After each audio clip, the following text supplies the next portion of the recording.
I work at a big company, you know. I can work enough for both of us, so no worries. Kenneth had said that during our engagement, but as soon as we got married, he changed his tune. He and Matthew would hurl insults at me daily. On top of that, he managed the money himself and skimped on living expenses. He'd complain nonstop, even though he let me do the cooking. Fed up, I declared divorce to Kenneth and left the house. Later, I bumped into Matthew by chance. Hey, heard you're getting TANF now. I was surprised. Huh? You must be mistaking me for someone else. Don't put on airs. Matthew smirked. Listen, we're estranged, okay? Don't come crying to me about having no money. I won't lend you a dime. Remember that. As I opened my mouth to retort, he had already disappeared into the crowd. I lowered my head, feeling the stares of passers-by, my shoulders shaking. I couldn't suppress my laughter. Poor thing, he knows nothing. I can't wait to see his reaction when he learns the truth. I'm Hannah, a 50-year-old housewife. I married Kenneth 5 years ago. When we met, Kenneth was the picture of a fine young man. We met at a gathering of acquaintances, and I found him fun to talk to and very friendly. As we parted, he said, I want to meet just the two of us next time. Feeling sad about saying goodbye, I agreed. When we started dating, he mentioned having a son named Matthew with his ex-wife, who was then in 5th grade. We dined together a few times. He was a bright and pleasant boy, just like his dad. A year later, on the night Kenneth proposed, I took a leap and opened up. You know, I live with my parents while working part-time, right? The company I joined right after graduating was a black company, and it wrecked my health. Is that so? It was tough to quit, too. I think long hours will be difficult for me in the future. Then, Kenneth smiled kindly. Don't worry about it. Just stay at home. Look, I work at a big company. I can work enough for both of us. Relieved by his words, I accepted his proposal. I was glad to have met a good man and believed we were starting a happy married life.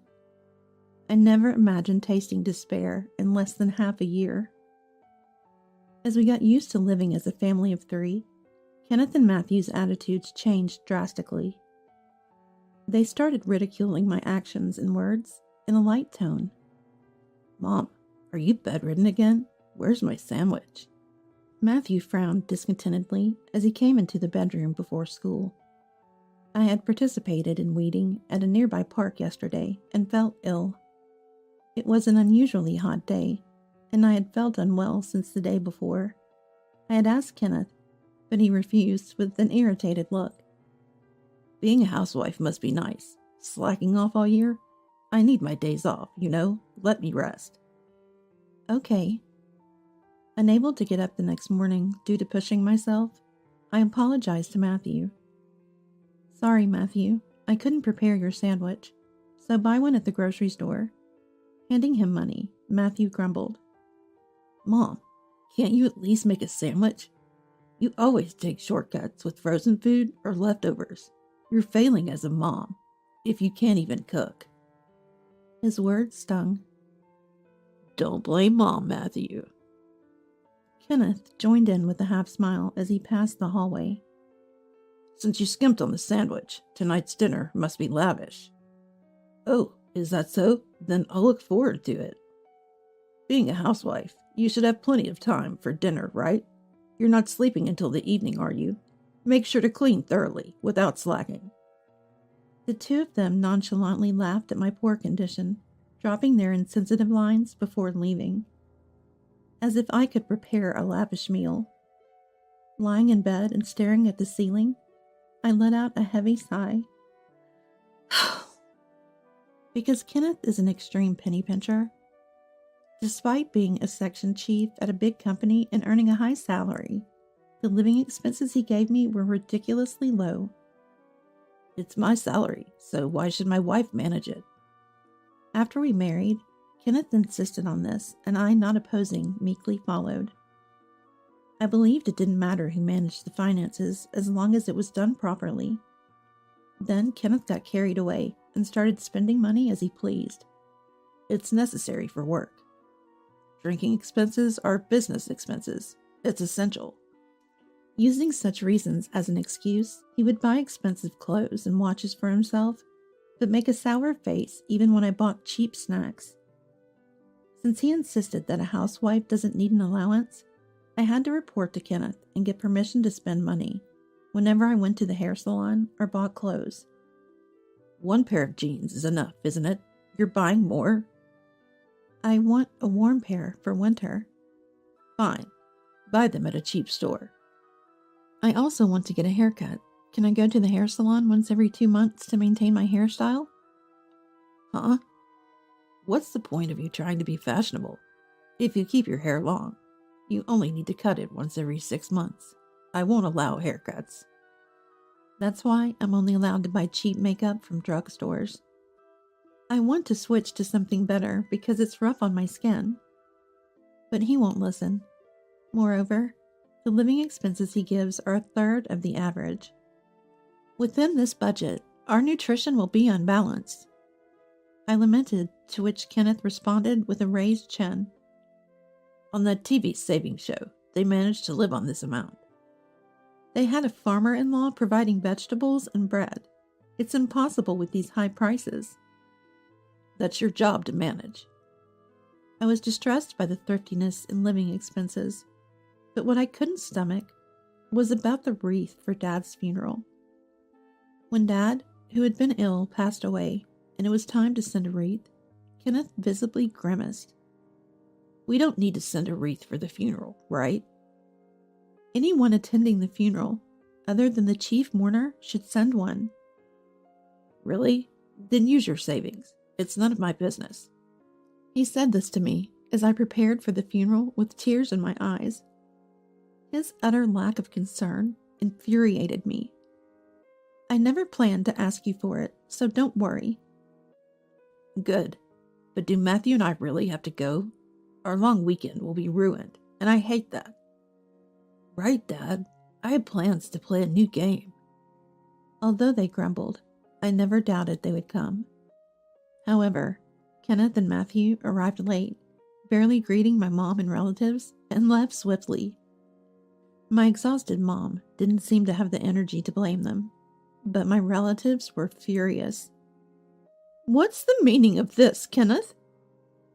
Your wife's father died, and you're too cold? Matthew, you've received so many gifts and allowances from Hannah's dad.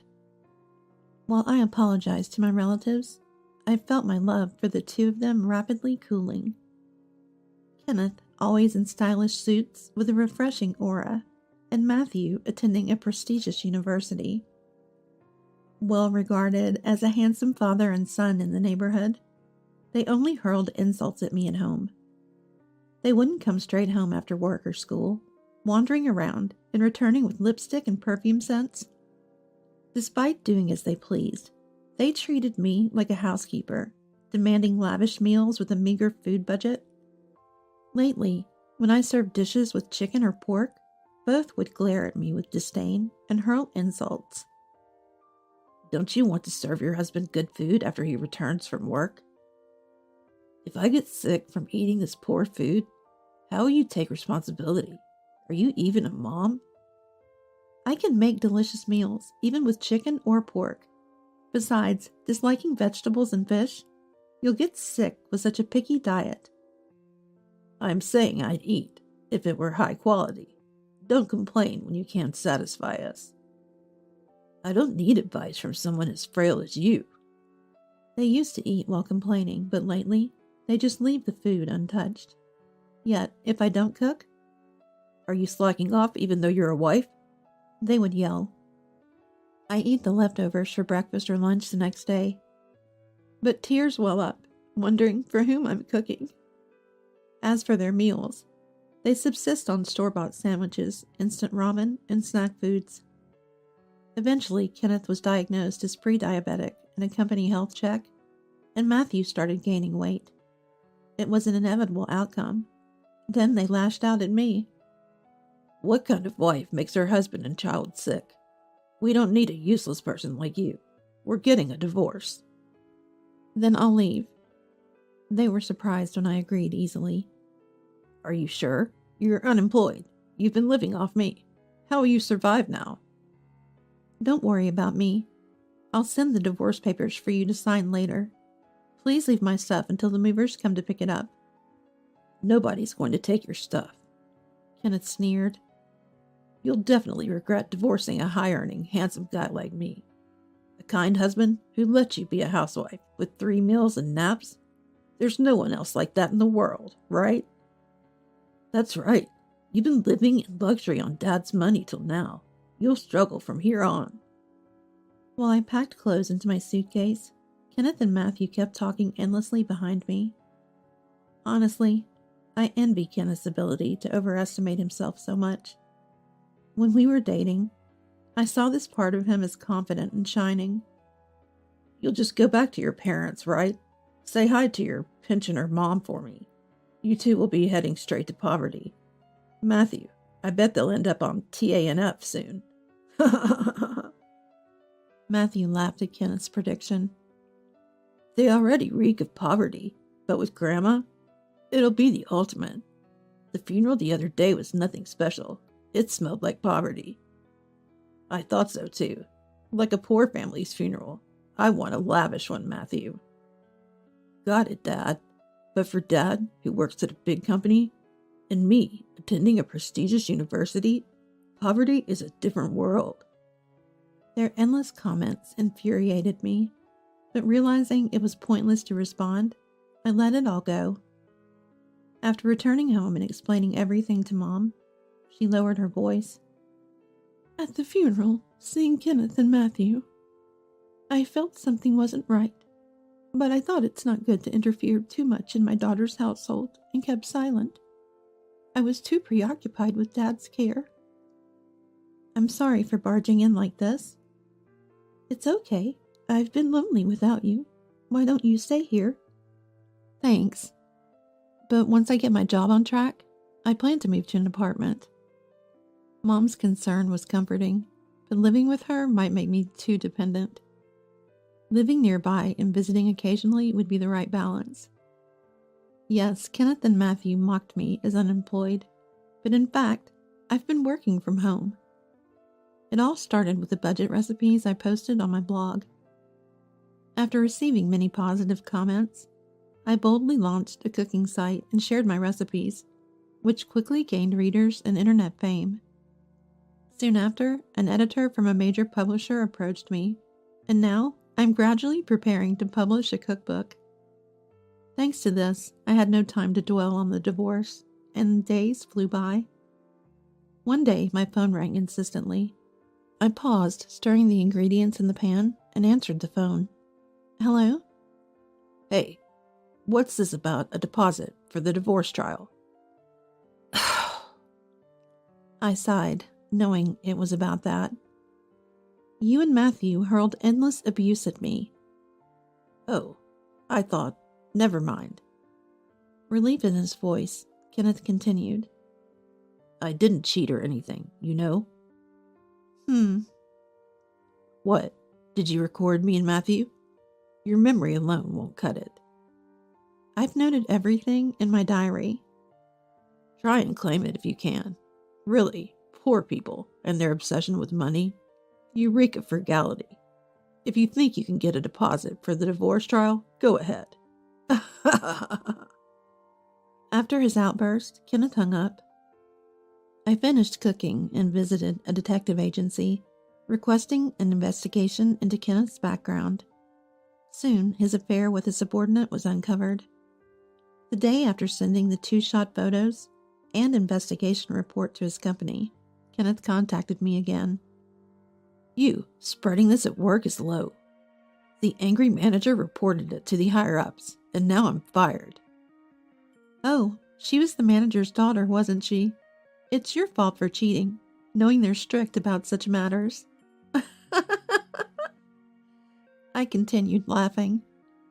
But you shouldn't have any trouble, right? With all the saving you did, you must have plenty of savings. Aren't you and Matthew living luxuriously? Matthew moved into a dormitory this spring because commuting was tough. Damn. I have prepaid dorm fees and apartment loans. My savings? Drained by that woman. She was two-timing me with a younger guy. Sounds tough for you, but it's none of my concern. Oh, and about the divorce trial deposit? I'll also take half the value of the apartment for distribution of property. When the invoice arrives, please transfer the full amount to my account. Kenneth was yelling on the other side, but I hung up without a care. One day, while returning from shopping in town, I bumped into Matthew. Dressed in his usual flashy fashion, with piercings all over his face, and his attention-grabbing hairstyle, he was easy to spot from a distance. Seeing me, Matthew raised his hand in greeting. Hey, heard you're getting TANF. I looked puzzled. Huh? Who are you mistaking me for? Don't put on airs, Matthew said, smirking. It's obvious where an unemployed old lady like you would end up. If you had just obediently followed me and Dad, you'd still be living a comfortable life. It's pathetic, really. Angry, I couldn't help but retort. Receiving TANF is a citizen's right. Any one of us could need it someday, due to illness or an accident. It's wrong to look down on that. Yeah. So you're saying you're receiving it too? Matthew said, dismissing me with a smirk and pointing his finger at me. Listen, you and I are estranged. Don't come crying to me for money. Remember that. As I opened my mouth to reply, he turned his back and disappeared into the crowd. I lowered my head, conscious of the stares of passers-by, shaking my shoulders. I couldn't help but laugh. It was just too ridiculous. Poor thing, he knows nothing. I can't wait to see his reaction when he finds out the truth. A few days later, I woke up and checked my phone to find an unbelievable number of missed calls from Matthew. Reluctantly, I called back, and Matthew shouted at me furiously. You deceived me, old woman. What are you talking about? I heard from a cousin. You got 3 high-rise apartments from Grandpa's inheritance and are living a carefree life. Hiding that and getting a divorce is cowardly. That's my personal asset. Why should I have to tell you or Kenneth? It's joint property. You should have done a distribution of property with Dad during the divorce. Unfortunately, it became mine after the divorce procedures, so I can't give it to Kenneth. Officially, I knew from Dad's will that it would be mine, but I delayed the procedures until after the divorce because I didn't want to share it with Kenneth. Then Matthew shouted in frustration. A rich woman like you getting TANF? I'll report you to the authorities right now. Feel free. It's not me, but Kenneth who's receiving it. Matthew fell silent. What? I told you last time, it's not me. I explained as if speaking to a child. Honestly, even without the inheritance, I can live well. I have income from the cooking site and book sales I started in secret, but Kenneth, after spending all his money on his affair, had lots of payments piling up and was borrowing heavily. When his affair was discovered and he was fired, his income stopped. Are you listening? Dad's on TANF? No way. Ah! I pulled the phone away from my ear as Matthew screamed. Waiting for him to calm down, I continued.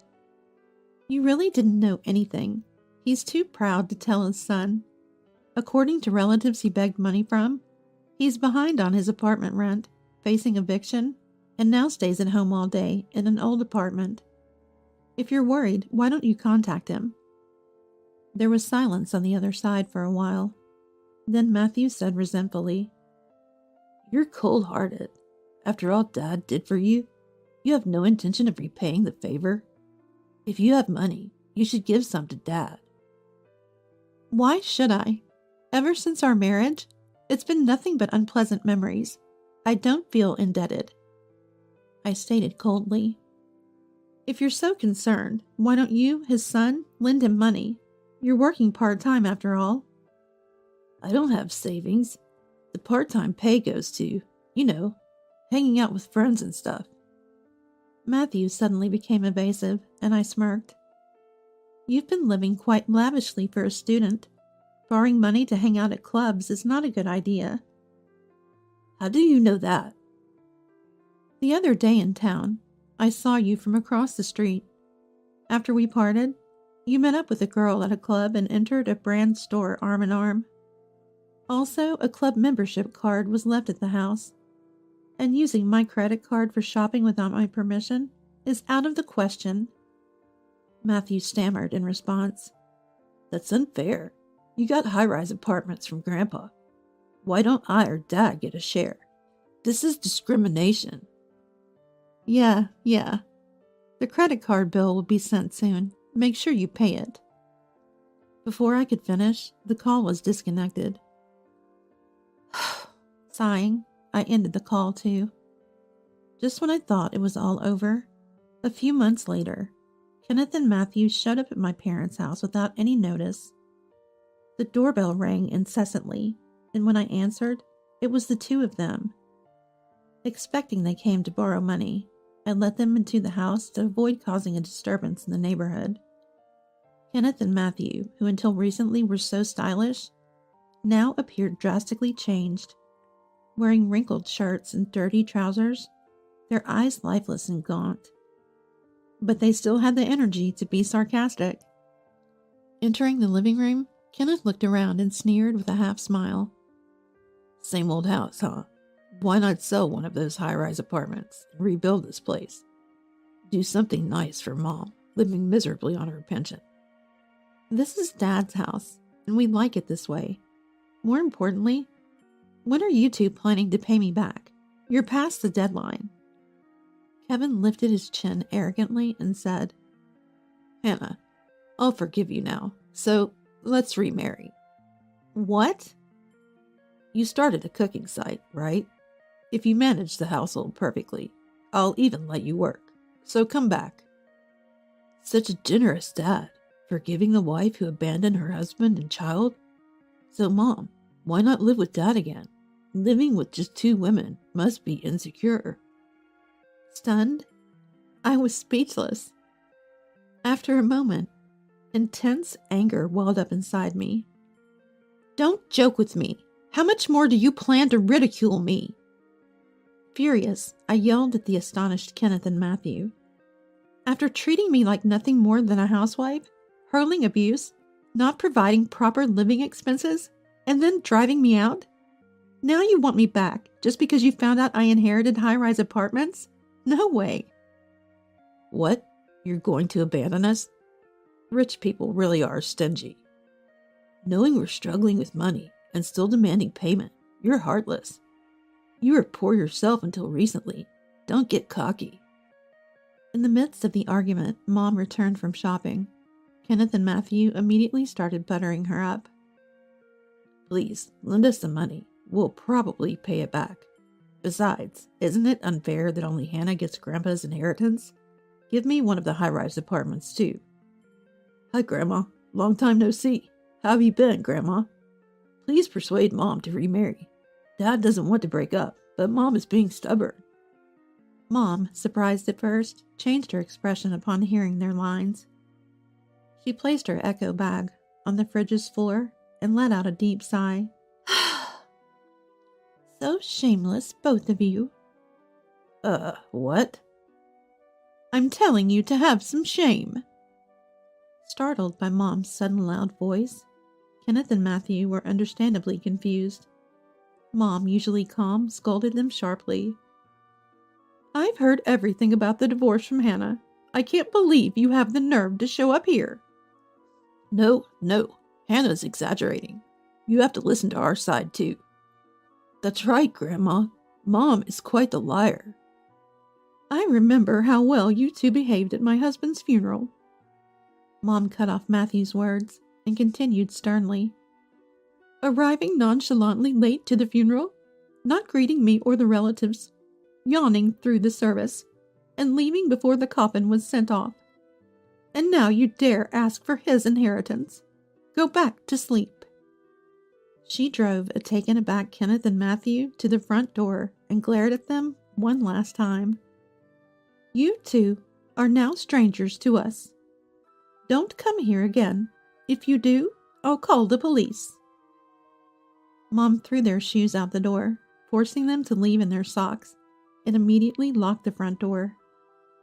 Kenneth, who had been avoiding paying me, was advised by his lawyer that a lawsuit would cost even more. Reluctantly, he finally transferred the money to my account. Even though Kenneth was fired from his job, he couldn't find another one, and the in-laws, hearing about their son's situation from relatives, stepped in to cover his debts. They visited my parents' house and apologized profusely for Kenneth's troubles. Later, Kenneth, having given up on finding a new job, returned to the countryside under the guise of helping with the family's farming. However, the story of our divorce spread through the village, leading to both children and elders pointing and laughing at Kenneth. "There's thrifty Uncle Kenneth."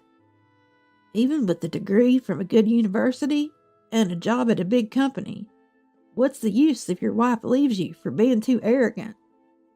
"The reason for his divorce from his first wife was also his reckless spending. He'll never change." Being mocked by the villagers is embarrassing. Remarry me to show them." I kept receiving such persistent messages from Kenneth, so I deleted his contact. His mistress, apparently no longer interested after the money ran out, had long since left him. I found her with the detective's help and made sure she paid the divorce trial's security deposit. I also made Matthew reimburse for the card he used without permission. Though enrolled in a prestigious university and on track to become an elite like his father, Matthew started skipping classes and playing around, leading to failing grades and eventual expulsion. His friends and girlfriends were concerned, but Matthew, in his arrogance, alienated them with his prideful remarks. He then had a major argument with Kenneth, saying, "You're my son, yet you won't help repay the debt?" Now they're estranged. Matthew lives alone in a small apartment, making ends meet with part-time jobs. Gone are the days of buying whatever he wanted and enduring sarcastic remarks despite high earnings. For me, it's a refreshing change. With my cooking side taking off and a book deal finalized, I moved to the top floor of the high-rise apartment inherited from Dad. Mom is still healthy at 73. The high-rise is close to our family home, so it's convenient if anything happens to her. I'm planning a surprise hot spring trip for Mom's upcoming birthday. Though my marriage was a failure, I want to continue having a good relationship with Mom. My marriage was about 6 months old at that time. A bolt of lightning struck my otherwise mundane life. My husband forced me to take care of my father-in-law, who had become bedridden as a result of an accident. Because that was the first experience to me, I struggled with caring for my father-in-law. Then my husband said to me, "We're going to relax in Hawaii and you'll look after my father." My husband and my mother-in-law left for Hawaii, leaving me behind. They still didn't know, they had no idea what kind of tragedy their decision would cause later on. Mary is my name, and I am 30 years old. I've always enjoyed cooking, so after graduating from college, I went to work for a major restaurant chain. I am now in charge of developing new products in the planning department, 8 years after starting there. I met Tom, who later became my husband 2 years ago. I went to my favorite Japanese pub all by myself, found full that day, sat at a counter. Tom was sitting next to me. We found we were the same age through a conversation with the pub master. We had a nice chat and exchanged contacts. Tom began inviting me to dinner on a regular basis after that, and we began spending time alone together. He was upbeat and funny, and I found myself drawn to him. He appeared to be the same way, and we started dating naturally. We got married 6 months ago after a year of dating. We are currently enjoying living together in an apartment located between our workplaces. I sometimes cut corners on housework because we both have work, but Tom always smiles and says, You don't have to be perfect at housework. I'm just happy being with you. I wish I took time to prepare dinner as well, but I'm happy just to be able to have dinner with the person I love. I believe so. Thank you, I said. Tom is always so gracious. Only to you. I like to treat the people I like nicely. I'm so happy to be your wife. Me too. I'm really happy to have a wife like you. Even 6 months after our wedding, our relationship is still so good that we have conversations like this today. I thought that our happy days would last for a long time, but then, all of a sudden, those happy days vanished. My husband was already in the living room when I got home from work that day. Normally, the first one who got home would say, "Hey." However, there was a somewhat heavy silence on that day. I nervously talked to my husband, who was on his phone with a worried face. "Tom, hey, are you alright?" "Hey, Mary, I was completely out of it." "What happened? You seem terrified." "Oh, it's just my mother called." "From your mom?" "Dad got involved in an accident." "What?" I couldn't keep up with the unexpected response, but we couldn't sit at home doing nothing. I immediately took my husband's hand. "What are you doing sitting there like that? We must visit our father now." "I'm afraid we can't." "No, why?" "There is no way we can meet him right now." "Does that imply he's not feeling well?" "Yeah, we don't have to come because Mom is going to stay with him until he gets better." "Oh no." His words made me realize there was nothing I could do at this point. I let go of his hand and sat down on the sofa. "I'm concerned if he's okay." Tom remained silent. My anxiety was heightened by his silence. My father-in-law had only recently turned 65 years old. On his days off, he had often taken good care of his health, going hiking and golfing. My husband works for my father-in-law, who owns a business. My husband must be perplexed that my father-in-law, who is also his father and the president of the company where he works, is experiencing this. I couldn't imagine him in his usual cheerful mood that day because he was so depressed. We were finally able to visit my father-in-law a week later. My father-in-law was lying in the hospital room with a powerless smile on his face. When I arrived with my husband, "Are you all right?" I asked. My father-in-law apologetically scratched his head. "Mary, I'm sorry. I apologize for causing you a concern." "I'm not upset. I'm relieved that you are safe." "I'm glad to hear that and able to speak slowly. I'm fine." "Oh, but please stay in bed for a while." My father-in-law smiled as he heard my words. I felt relieved when I saw his smile. My father-in-law suffered a spinal cord injury as a result of the accident and is still paralyzed. In terms of treatment, he would be hospitalized and undergo rehabilitation for about 2 months to assess his progress. Even after he was released from the hospital, he would require ongoing rehabilitation. Tom has decided to assume the presidency in place of his father while he is away. Although only for a short time, having my own husband as the president was unusual. My mother-in-law arrived in the hospital room while I was watching the conversation between my husband and father-in-law. She summoned me to a hospital room corner and spoke sarcastically to me. "Hey, Mary, are you sure you're not mistaken?" "I'm mistaken?" I asked. "You are, indeed. Just because Tom is president doesn't mean you can't have fun, right? Please don't take advantage of Tom." "I don't have to be concerned about that because I'm employed and well compensated." "I'm not sure. In the first place, you were aware that Tom was the boss's son. What a vile young lady!" The mother-in-law smirked and said those words matter-of-factly, but it was her imagination, not reality. I didn't realize Tom was the president's son until we were dating for a while. As a result, my mother-in-law has been sarcastic toward me since the start of our marriage. I didn't want to be misunderstood and hated her one-sidedly, so I snapped at her on the spot. "I didn't ask him for money. Tom's personality captivated me." "What? What are you on about? You speak to me as if you know who I am." "That is correct. Nothing would be misunderstood by you." "I'm not sure. Whatever you say, I will never approve of you." "Oh no." My father-in-law, perhaps noticing our conversation, and asked, "What's wrong?" "It's nothing," my mother-in-law said, glaring at me. My mother-in-law's words and actions made it clear that she adored Tom.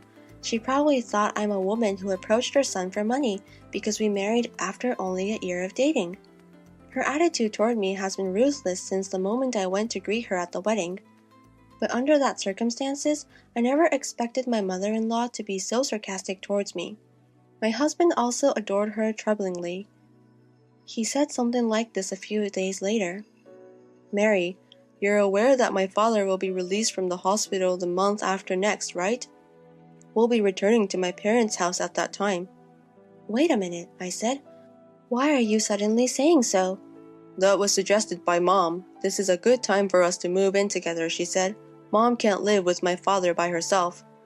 "But it's not easy to do that so quickly." "What are you on about? We're all in this together," Mom says to me. "That is so thankful." I was perplexed, but he stated unequivocally, "Anyway, that is a decision. Simply get your belongings packed in time for the move-in." "Wait, I won't be able to commute to work if I move to your parents' house. We had trouble finding an apartment near our workplaces." "Isn't it only 5 stops by train from my parents' house? You're very fortunate to be able to sit on the train in the morning." It appeared that my husband and mother-in-law had already decided to live together. After that, I asked my husband several times if we wanted to avoid moving in together, but they paid no attention to me. My husband became more devoted to my mother-in-law than ever before. On the other hand, his words and actions towards me became increasingly harsh. He was giving me another nagging lecture every single day. "How's the packing coming along? I won't be able to take time off work on the day of the move, so you will fill in for me, okay? You will be in charge of all household duties and Dad's care. Don't make my mother suffer." Even before the move, I was mentally overwhelmed by such remarks. The company was in the midst of a busy season, and I was juggling work and moving preparations. I was physically and mentally exhausted. 2 months later, the move was completed successfully, and my father-in-law was released from the hospital. I hardly had time to breathe, but I started a new job as a caregiver of my father-in-law. I got up at 4 a.m. to prepare breakfast and do laundry at the same time. Following that, I flew to my father-in-law to give him a morning massage and change his clothes. I had to finish breakfast before my husband and mother-in-law did, and once I was done, I helped my father-in-law with his meals. I finally left for work after everyone had finished their breakfast. Despite all of my caregiving and housework, my mother-in-law was not pleased. She would always try to prevent me from going to work in the morning. "Mary, do you have a minute?" I apologized to mother-in-law. "I have to leave right now." "What are you on about? I'd like to make a complaint about your breakfast. That is why I am speaking to you." "When I get back, I'll reach out to you. Now I'm going." "Don't argue with me. Just sit there." "No." "Come on, take a seat." My headache began with my mother-in-law's yelling. I started having heart palpitations and headaches whenever my husband or mother-in-law gave me an unreasonable sermon at the time. However, responding to them was counterproductive. The quickest way to complete tasks was to remain silent. Because of my mother-in-law's sermons, I was always barely on time for work. My coworkers were concerned about my tardiness because I had never been late before. 3 months had passed since my father-in-law left the hospital. I didn't have time to catch my breath because I was so busy.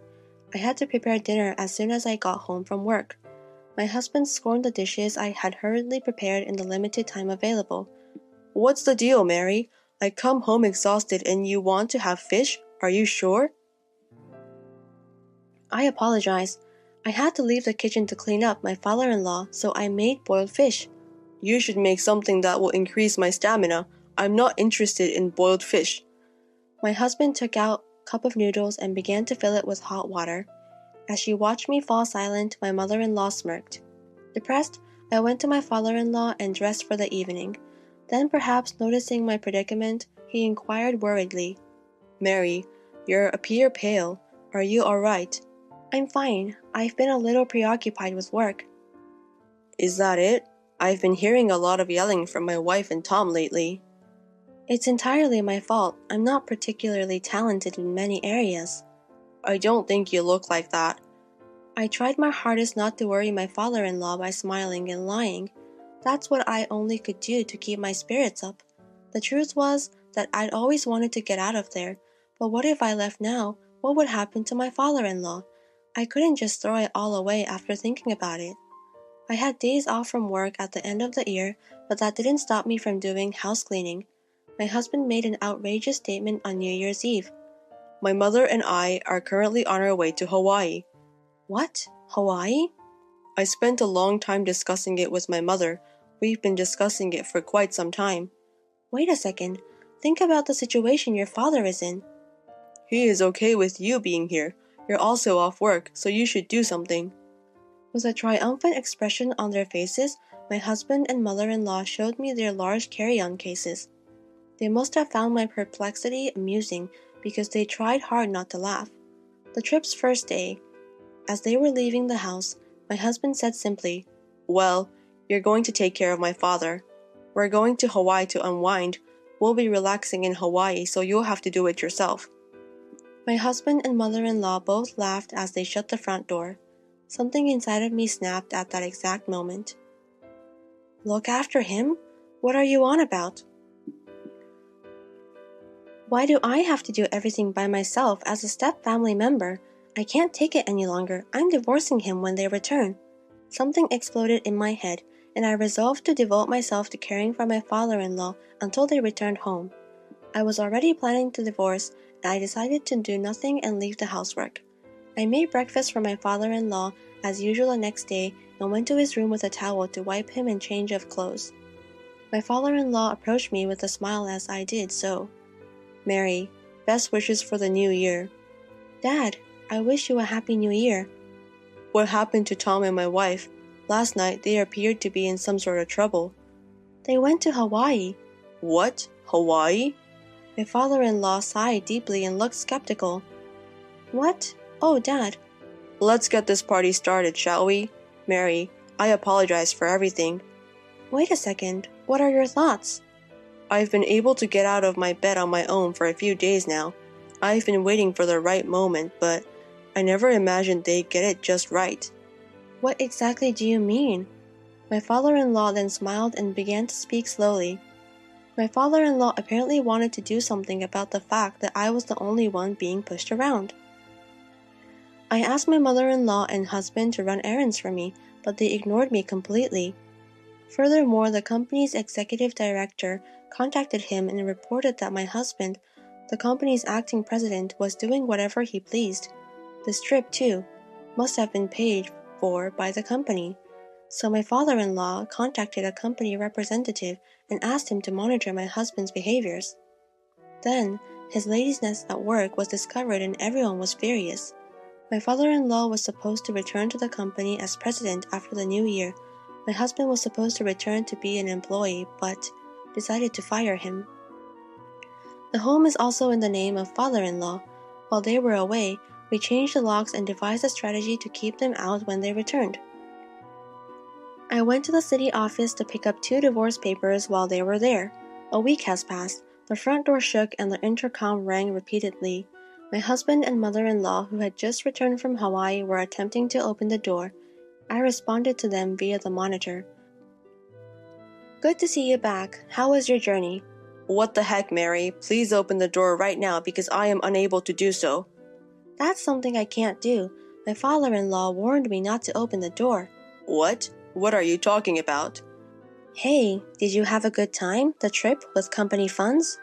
"How did you find out about that? I don't know," my husband's expression said. I couldn't help but laugh as I watched their expressions on the monitor. My father-in-law, who was listening to the conversation, then interrupted from the side. "Oh, you really embezzled my company's money." "Dad, why? You aren't supposed to be able to stand." "I've been able to stand for a few days now thanks to Mary's rehabilitation assistance, and the managing director has told me about your shady attitude at work." "Who is the managing director? No, Dad, no, nothing was done by me." "Give it up, you've been fired. You inept piece of shit. Pack your belongings and leave my office immediately." Through the monitor, my husband began to complain with tears in his eyes. "Mary, you won't leave me, will you?" I snapped back at him as he clutched at me. "What? What are you talking about? Do you know how I felt from the time you decided to live with parents without my permission until today? You took advantage of me, along with Mother, and forced me to take care of your father as a matter of course. Do you have any idea how hard it's been for me?" "Oh, calm down, Mary. I'm sorry. Your apology is worthless. When you left on your trip, I understood it's a waste of time to continue the family with you. I'll live on my own. I don't want a motherfucker like you." At my words, my husband backed away dazzledly. My mother-in-law hurried to support him. The scene was that of a painful mother and son. After that, my father-in-law opened the front door and confronted them with the divorce papers I had received. I had them fill out the divorce papers right then and there, and I kicked them out and locked the door. My husband and mother-in-law pleaded repeatedly, "Open this door!" but my father-in-law never responded to their pleas. I have not seen them since. Rumor has it that they are both unemployed and cannot afford to rent a room, so they are sleeping in a comic book cafe and working day jobs. It must be a world of difference from the life they had been leading. Well, the punishment is well worth it for them. After the divorce, my father-in-law said to me, "I'm going to hire a housekeeper from now on, so you are free to go." I took him at his words and moved to a place near my work. I am now living a comfortable and fulfilling life. I cannot thank my father-in-law enough for saving me. I am determined to repay him in any way I can. My name is Susan. I have a husband, Mark, who has a younger sister that he absolutely adores. Perhaps because of the age gap and the fact that she was weak when she was little, my husband has always doted on his little sister. It seems that my parents-in-law also wanted to be a cute girl, and she grew up splendidly selfish, and when I got married, it was rough. She made quite a scene during our wedding, wanting to wear a dress herself and insisting she should be the one to cut the cake with my husband. She even tried to convince our parents to cancel the wedding.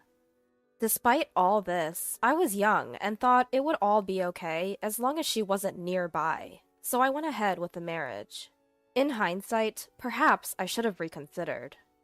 "I'm just coming over to hang out. Let me stay the night. Tomorrow, you will show me the sights." Sightseeing? But she lives in the next city over, doesn't she? Besides, both you and I have work tomorrow, and we haven't prepared for an overnight guest. It's no big deal. I'll take a day off and take her around. Indeed, he'd even take time off work, just for her. Even after our marriage, my husband's doting on his sister didn't stop. Every weekend she would come over, eat lunch and dinner with us, and then stay the night. One time, she found the estimate I had hidden for a trip and said, "You're going on a trip, big bro? I want to come too." And he just said, "Well, can't be helped. I'll pay for it." So she ended up coming on our trip too, which of course made me very angry. It caused a huge fight after she left. "I can't believe you! That estimate was for our honeymoon." "But you shouldn't have left it somewhere she could find it." "And how is it inside the shelf of my private desk an easy-to-find place?" "Well, she found it, so there's nothing we can do about it now." "We're canceling the trip then." "But you were so excited about it." "Well, now I'm not. She's going to be so upset." "Fine, why don't you two go then? The estimate covers 2 people anyway." "You're right, we'll do that." And he really did go on the trip with just his sister, and he paid for all of it. This was the only time I thought about divorcing, but I didn't think about divorce because I thought I couldn't do it unless there was something bigger. When they came back from the trip, she said, "That was fun. Here's the laundry, Susan. Why do I have to wash your clothes? You're the sister-in-law, right? So you wash them." I don't know what she means by so, but that's just how it is. This is the state of affairs for everything. "I wish you would say something, dear." No, Amanda's weak. She couldn't handle it. If she's so weak that she can't handle household chores, I don't think she should be traveling. When I said that sarcastically, my husband replied, "Well, you should have come with us then. Right? It's your fault for being stubborn and not coming." Suddenly, I was the one being blamed. It's normal for a newlywed couple not to want the sister-in-law tagging along on their honeymoon, but to these two, it seemed I was the odd one out for not wanting to join their super fun trip. Indeed, you missed out. They joyously talked about their adventure, leaving me out. My sister-in-law, Amanda, was always hanging around my husband, and after several years of our marriage, she finally got married herself. Amanda's husband lived far away, so we were pleased about the upcoming marriage because it would create some distance between us. After Amanda got married, the visits she used to make suddenly disappeared, and we were having the first peaceful time since our marriage. Then, Amanda had a baby girl. We, my husband and I, celebrated the birth, and it seemed like we were finally able to have a normal relationship with our in-laws. But then, my husband brought Amanda and our niece home. From today, we're taking care of these two. We'll provide for all their needs, so I hope you're okay with that. What? Why? What happened to her husband? Apparently, he was having an affair, and when she confronted him, he became violent, so she fled. She's planning on divorcing him, but she doesn't have a place to stay, right? We have spare rooms, so I thought it's a good idea. This is temporary, right? Of course not. It's for good. Amanda never worked a day in her life. We can support her. I was getting dizzy. I knew he adored his sister, but I didn't expect this. What does Amanda think about this? I can't work because of my health, and I've been a stay-at-home mom, so I can't live any differently. So you don't plan on leaving? You want to abandon a single mother? Besides, you don't have any children. Consider this a trial run. I burst out laughing.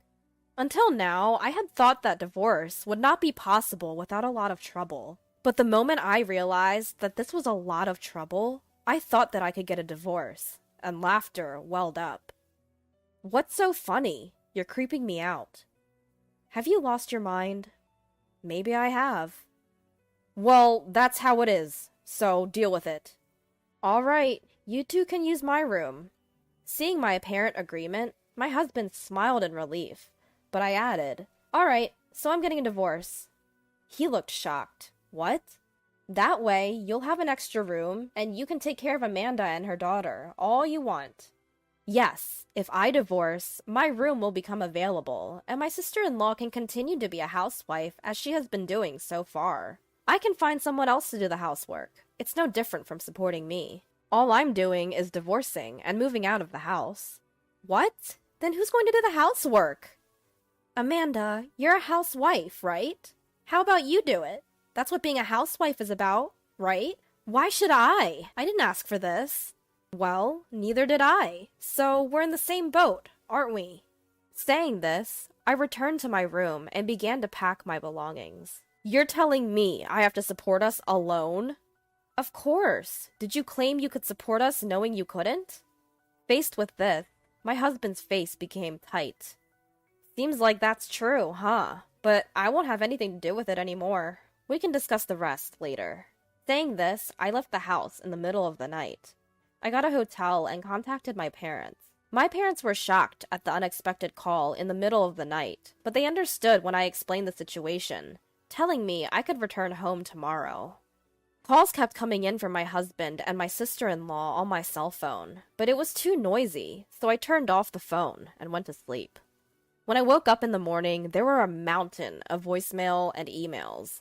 The general content was, I'm sorry for the sudden change. I'm waiting for your call. Sorry for the sudden request, but I have nowhere to go as I've also run away. Please come back. Please listen to what I have to say. Alongside these pleas were messages like, stop sulking and come back. I won't be responsible for your belongings. You're my brother's wife, so you better not defy me. Come back soon and make dinner, okay? Threatening emails like this, and even some with violent language, had come in. I copied all of them and got them printed out at a convenience store on the way back to my parents' house. When I arrived at my parents' house, they greeted me, saying, why did you put up with this for so long? You should have come back sooner. Absolutely. You are going to divorce him, right? They were even angrier than I was. I had been worried about being scolded or being told that divorcing over something like this was an overreaction. But my anxiety and tension were released, and I broke down, crying. I explained everything that had happened. How I had reached my breaking point when my husband brought home my sister-in-law and niece. They suggested that I should first contact my in-laws. After all, since I had left, I had not heard anything from my in-laws. It made me wonder, why hadn't my doting sister-in-law returned to her parents' house, despite being cheated on? I decided to ask. When I went to visit my parents-in-law, it seemed that my sister-in-law's husband, Christopher, was also there. I explained that my sister-in-law and niece were currently living with my husband, that I had rejected this, and ran away to my parents' house. I see. So Amanda said that. Is that not true? I didn't expect Christopher to do such a thing, though. The one having an affair is Amanda. We even have evidence. I see. I understood after hearing from my sister-in-law's husband. She wouldn't be able to go to her parents-in-law's house then. I understand we have spoiled her, but I didn't expect it to go this far. I'm really sorry for causing trouble to Susan, too. Then it occurred to me. I wondered if my husband knew the truth and was hiding it. Actually, I think my husband knew and brought her home on purpose. I believe so. Amanda often said she was going to visit your husband on the days she was cheating, and we received photos of them dining together. But since you weren't in the photos, we grew suspicious and found out she was having an affair. It seems my sister-in-law used my husband as an alibi. With that in mind, I decided to draw out the two who seemed to still be hiding from my in-laws. I sent a single email to my husband. After thinking it over, I feel sorry for Amanda who was cheated on, and I think I should hear her out one more time. I'll come home tonight, so please wait for me. Deciding just to send that, I plan to go to my house at night, bringing my sister-in-law's husband and my in-laws. I had my sister-in-law's husband wait at the front door and rang the bell. When I rang the bell, I could hear the sound of someone rushing to the front door. As I opened the front door and said, "I'm home," both my sister-in-law and husband came out. "You're late. Are you going to make dinner?" "I'm hungry." "Finally, you're back." The house was so messy that there was barely any room to step. It was hard to believe it had only been left unattended for a day. Seeing this, my mother-in-law pressed her temples. My father-in-law turned red-faced. My sister-in-law and husband, who had made it to the front door, turned pale-faced. And I was amused at the contrast. Why are Dad and Mom here? And why is Christopher here too? Well, I thought it would be hard to take care of everything on my own. And don't you think it's better if we get some help from your parents? I wasn't told Mom and Dad would be here. And Christopher, too. You're causing trouble, even for your sister-in-law. What do you want to do? But having an affair is different. What? Amanda, you were cheating. Feigning surprise, I received a glare from my sister-in-law. Did you know? When I looked at my husband, he was mumbling something, but he did not deny it. It seemed he knew about the affair. So, you knew, lied about it, and planned to have me take care of her. Well, she's family, so you would trust Amanda, right? You were trying to make me do that? But if she went to in-laws' parents' house, you would definitely blame Amanda. She's a stranger to me. When I replied that, my sister-in-law said, "But I wasn't cheating. I was with my brother." I spoke with Christopher and saw the photos, but I don't know anything about it. Rather, you two were having meals together. We haven't been dining out for a while. No, it's not like that. I didn't know about the affair, and she just asked me to take pictures to create an alibi. So please, don't divorce me. Wait, brother! At this point, it seemed he realized he misspoke, but it was too late. My husband, who had confessed to creating an alibi, had a face of regret. With that, the alibi is hopeless. Your parents heard everything, you know. No, that was my brother. It's futile. There's plenty of evidence besides the alibi. I'm going to get a divorce. No way.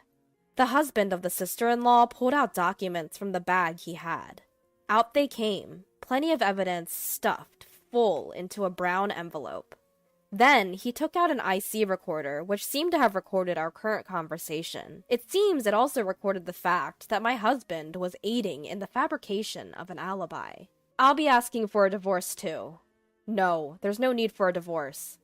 Why do you think I could live with a person who knew about the affair and covered for it? Even if such a person exists, I can't. Let's get divorced. No, no way. The mother-in-law broke down crying pathetically. The father-in-law was about to hit someone, but he was desperately holding back, and his clenched fists were trembling. Then they turned to me and bowed their heads, saying, "We will strictly supervise this child. We will take care of Sarah until everything is over. Susan, we are sorry for the trouble." The sister-in-law, whose alibi had collapsed, was disheartened and kneeled down, and my husband, who seemed to have given up, stood frozen on the spot. After that, the sister-in-law and her husband divorced. My husband and I also divorced. When we divorced, the IC recorder borrowed from the sister-in-law's husband was submitted. I received a small alimony, and my short married life came to an end. The custody of the niece was handed over to the sister-in-law's husband, and I was relieved. The sister-in-law and husband seemed to be living under the supervision of their parents, and the luxurious and arrogant life was forbidden for them, and they seemed to be living a tough life. Since then, I have occasionally been in touch with the sister-in-law's husband and have been allowed to see my niece. Thank you for that time. The sister-in-law's husband bowed his head. No, I didn't do anything special.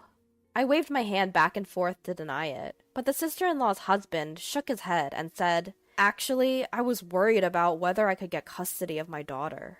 Custody is easier for the mother to get, and it seems that the father has a low chance of getting it unless there is a significant reason. Even though Amanda cheated on you? She's still young. It's difficult unless she can make her own decisions. But I thought I could definitely get it if there was the fact of cheating, and that the person who was involved in it will live with us at my wife's parents' house from now on."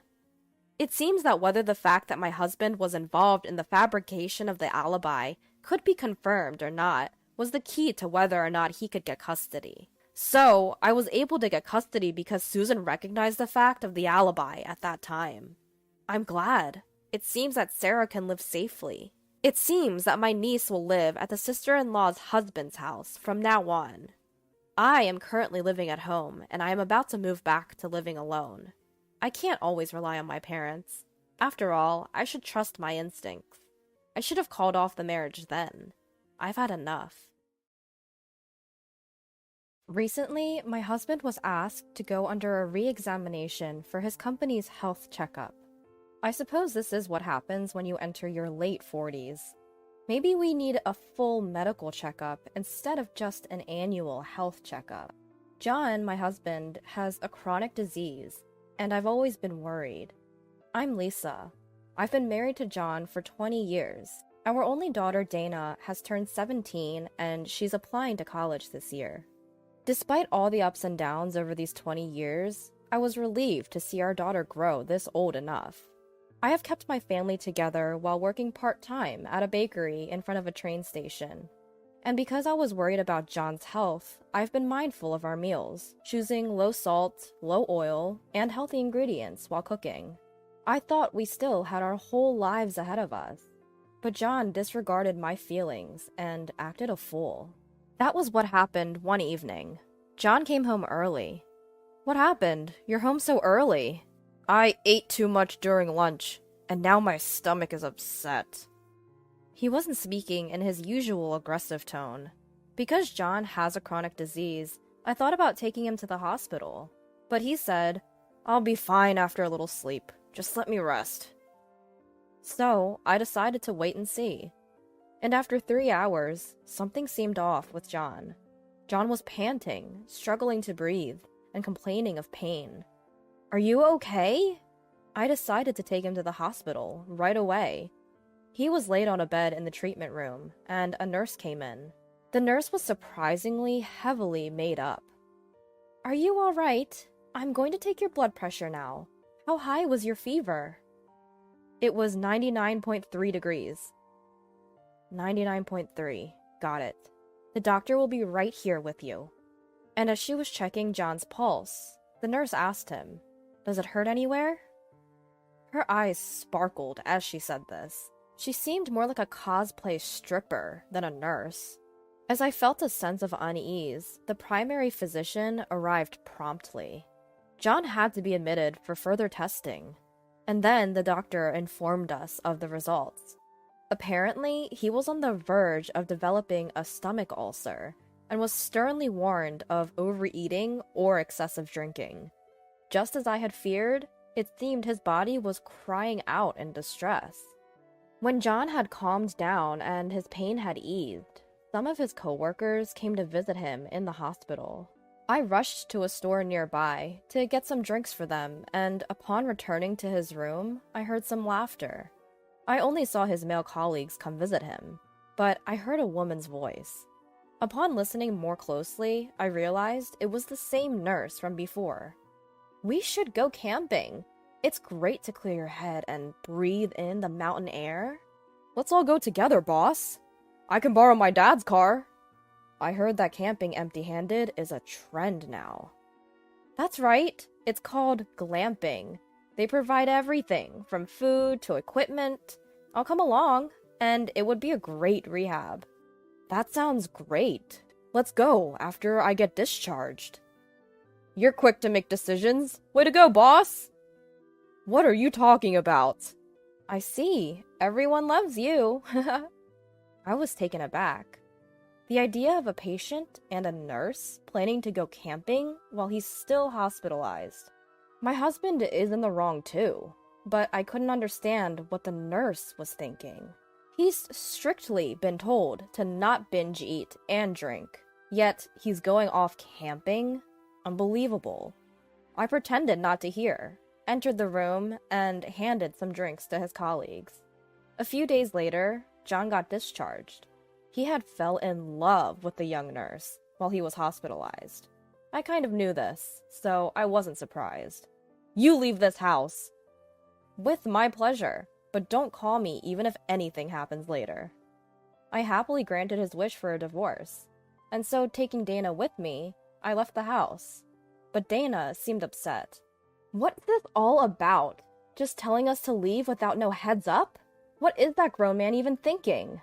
Well, he's always been like this. But I do feel somewhat relieved. No way! I'm not forgiving him. He used you, like a housemaid, cheated on you, and brought up divorce. We can't let this slide. Let's get back at him. It's okay. No need for that. He will see hell very soon. Huh? Mom, have you already planned something? Not exactly. I don't think of him as my father anymore, and I'll never see him again. He really gives me the creeps. What's with that man? Pisses me off. I'm sorry it has to come to this. But you know, Dana, the only thing I'm grateful to your father for is you. I'm so glad that you came into my life. Mom, you don't need to be grateful for that. He's the absolute worst. And he deserves to go to hell.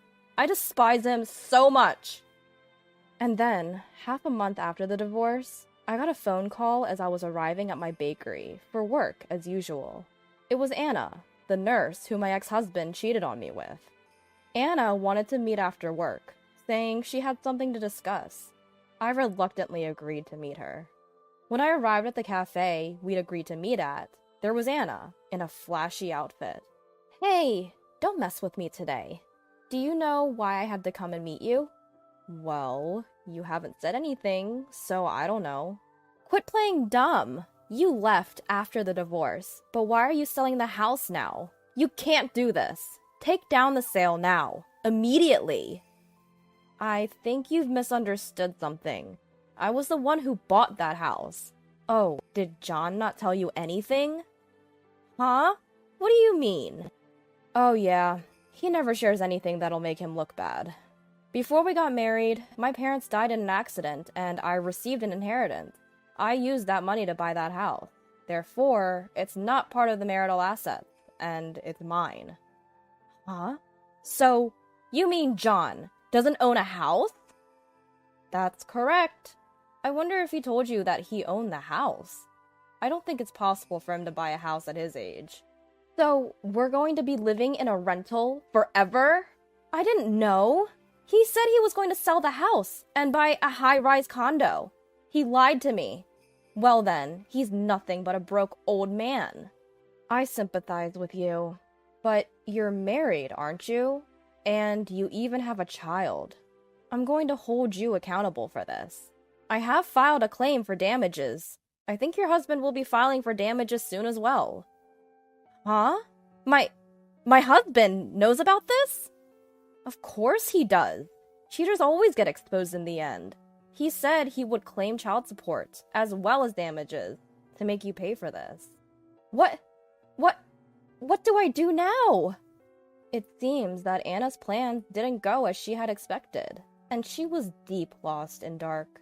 Although I didn't mention this at the time, on the advice of my lawyer, I sent a certified letter to my husband's company regarding his affair. His company goes by a philosophy that a man who can't protect his family can't protect their company either, and thus only those that have a peaceful family are promoted. If they find out that his affair was the reason for our divorce, he will certainly be taken off the promotion track.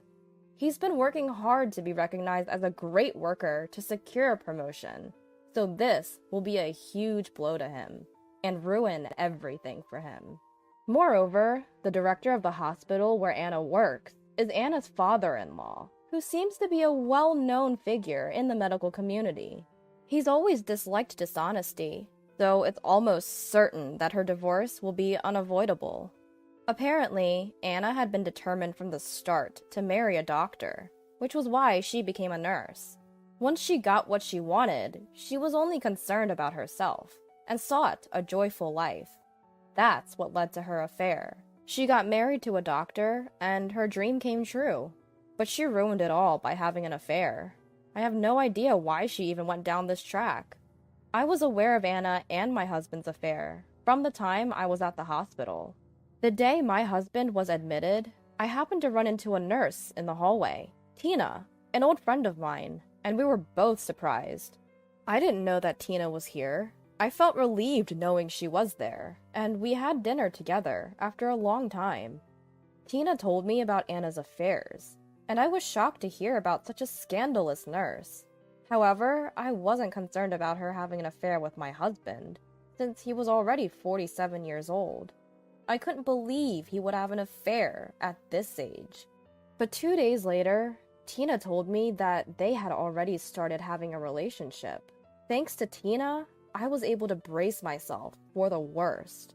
So, when my husband told me to leave, I thought the time had finally come, and I agreed to the divorce without hesitation. The only thing I could get from a man with no property, no cash, nothing at all, was alimony. I had made up my mind to start a new life, and I was able to sell my house for more than I expected. I could even afford to buy a new condo. I felt so refreshed and was satisfied with my new life with Dana. That's when I got a call from Anna. I'm screwed. Help me, please. I can't stand not having everything for myself. That's why I wanted to make John mine, but I never intended to leave my husband. I finally got my long-desired doctor. So, what? I don't understand how that leads to an affair. You know how things can be tempting at times, right? My husband was always studying to become a doctor, so he didn't know how to have fun and was boring. So when I met John, who knew how to enjoy himself and was reliable, I got tempted to have fun with him. I'm sorry, but I want you to talk to my husband. If it's money that you want, I'll pay you enough. Huh? Why would I talk to your husband? Please, tell my husband that there's nothing between John and I. Let him know that John was the one flirting with me, and I did nothing wrong. I'll just act like I was troubled by it all. Please help me out. Can you please do something? Huh? What are you talking about? My husband is stern on getting a divorce from me, but I don't want to divorce him. I'll give John back. So please help me. I'll pay you a good amount if you do. Please help me. Anna seemed to be truly in distress, pleading to me. I couldn't help but laugh inside. She thought she was stealing my husband, but at the end, she had her life stolen by me. Then it was that night. I got a call from my husband. You! What the hell have you done?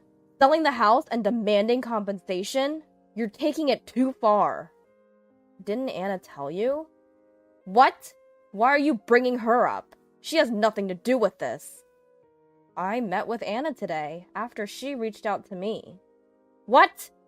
It's my prerogative to do whatever I want with the house since I was the one who bought it. You don't have to be so livid. If we lose that house, I have nowhere to stay. We're divorced now, so we're not related anymore, right? We were married for over 20 years. Who was the one that betrayed their partner and cheated again? I told you not to call me even if anything happened, because I don't care. Dang it! Quit rattling! Revoke your sale immediately! I'm going to hang up if that's all you have to say. It's none of my business. You have some nerve. Fine. Anna is a nurse, so she has a good salary, and she's way younger than you. Old hags like you are trash anyway. Well, that's too bad. But Anna called you broke garbage, too. What? Don't you dare! And Anna, she better watch her mouth. I filed for compensation from both of them. This was the result of talking to Anna's husband, another victim, just like me. Anna's husband seemed to have noticed, and was apparently preparing for divorce. A mutual deception called infidelity, where each party seeks for others' money. There's no way such a relationship could work out. Although I knew this from the beginning, I didn't do anything about it, and nor did Anna's husband. We were delighted to let these villains free to mess with each other. But I was constantly amazed by the tenacity of those two. My ex-husband, John, had called Dana. The phone rang incessantly, so Dana had no choice but to pick it up. What? Stop calling me over and over! You finally picked up. Dana, are you okay? How's school?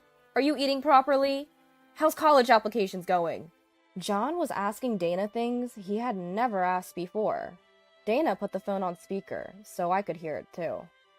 Stop bothering me! That's not a way to talk to your dad. Huh? You're not my dad. You abandoned me, remember? What are you talking about? I didn't abandon you, Dana. Let me guess. Your mom told you that, didn't she? I'm almost 18 now. I am aware of what's going on. Dana, let's live together again. Life without you is lonely. Have you lost your mind? What are you saying?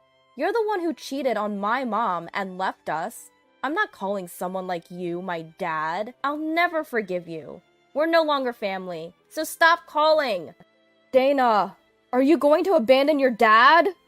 How many times do I have to tell you? You're the one who abandoned us. Don't call me just because your mistress dumped you. You've always been like this. It was so hard to watch Mom suffer. You're so full of yourself. You only have your interest in mind and nothing else. I'm so fed up with you. Don't say that. Please, help me. I'm all alone. If you forgive me, your mom will too. Your mom should just come back. Her ego's stopping her from coming back. She can't live without me, Dana. Please, help your mom out. Please, Dana. Shut up. Mom finally started to smile again. She's happy now that she's free from you.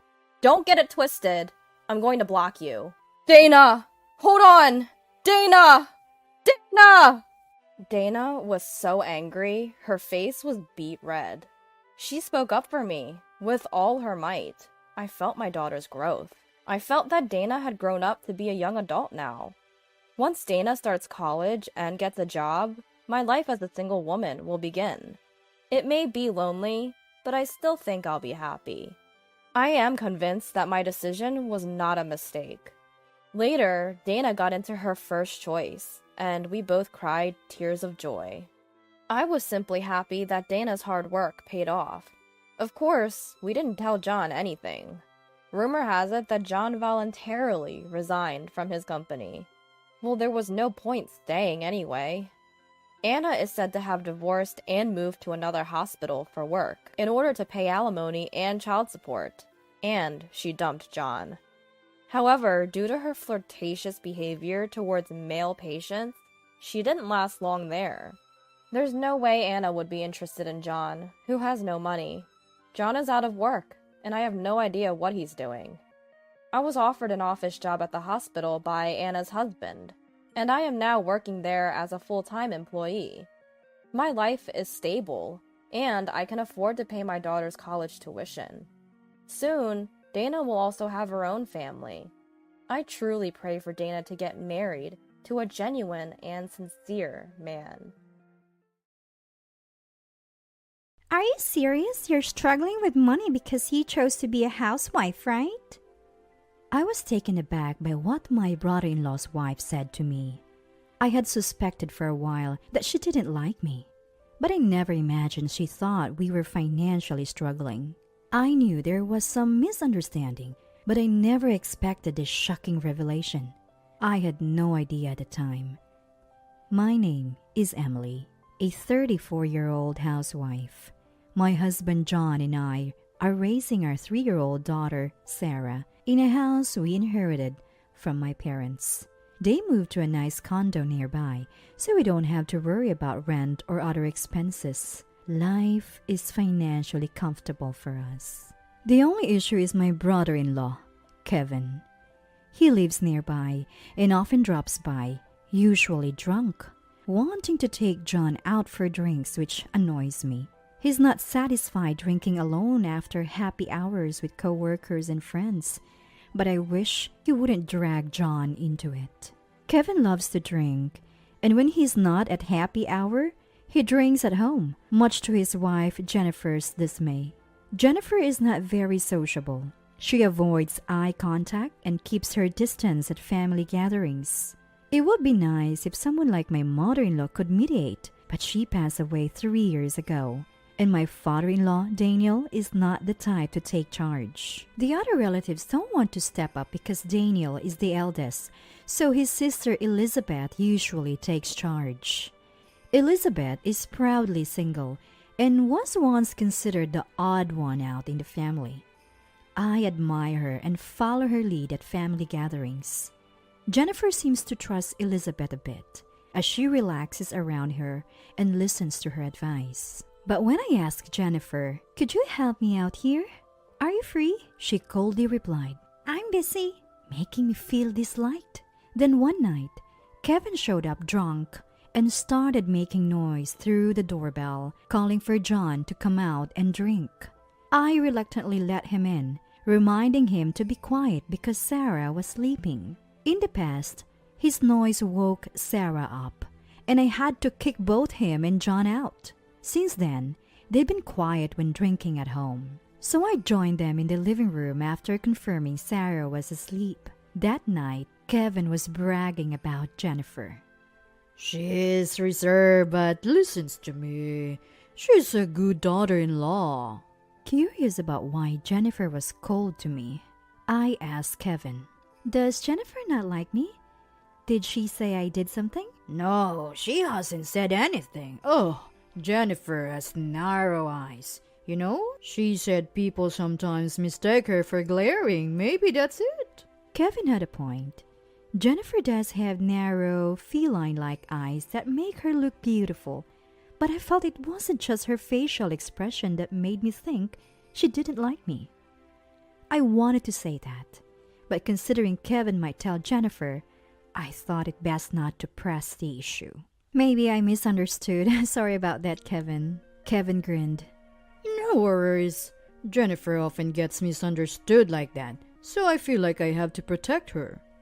Maybe it's better to think it was a misunderstanding.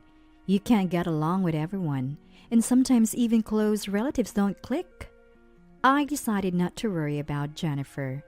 But then, on the next holiday, John and Kevin planned to go to a movie, and Jennifer and I were to join them. We left Sarah with my parents, so it felt like a break from parenting. John and Kevin paid for the movie tickets, so when Jennifer and I went to the restroom, I suggested we cover lunch. Lunch is cheaper than movie tickets. Don't you think that's fair? Jennifer frowned and glared at me. Are you serious? You're a housewife because you're broke, right? And yet you're spending money on a day out? Do you even have the money to split the lunch bill? I was stunned, not just by the amount she spoke, but also by her assumption that we were poor. It's true that John may not have a very high annual income, but he's not as worried about money as people say. Wait a minute, Jennifer. We're not struggling that much, I wanted to say, but Jennifer had already left the restroom. When we got out, John and Kevin were chatting happily, so it wasn't the right moment to bring up what Jennifer had said. At lunch, when it was time to pay, I forcefully said, "We had the guys pay earlier, so Jennifer and I decided to split this one." Jennifer gave me a dark look, but I made her nod in agreement and paid my half. It seemed like she had planned to pay for all four of us, making me wonder just how broke she thought we were. When we got home, I consulted John. "Do you know why Jennifer thinks we're poor?" What? How did that even come up? I recounted a restroom conversation to John, who looked puzzled. I wonder why she thinks that. I make an average salary and you have rental income that we are saving. Why would she think we're broke? But we're saving that money for Sarah's future just in case she wants to become a doctor or something. Don't count on it. John laughed. You're such a worrier. You brought property to get rental income because you were worried about not having a pension. Now you're worried about Sarah's tuition? Well, I can't help but worry. I've always been a worrier. I remember showing up an hour early for a job interview, only to get scolded by the interviewer.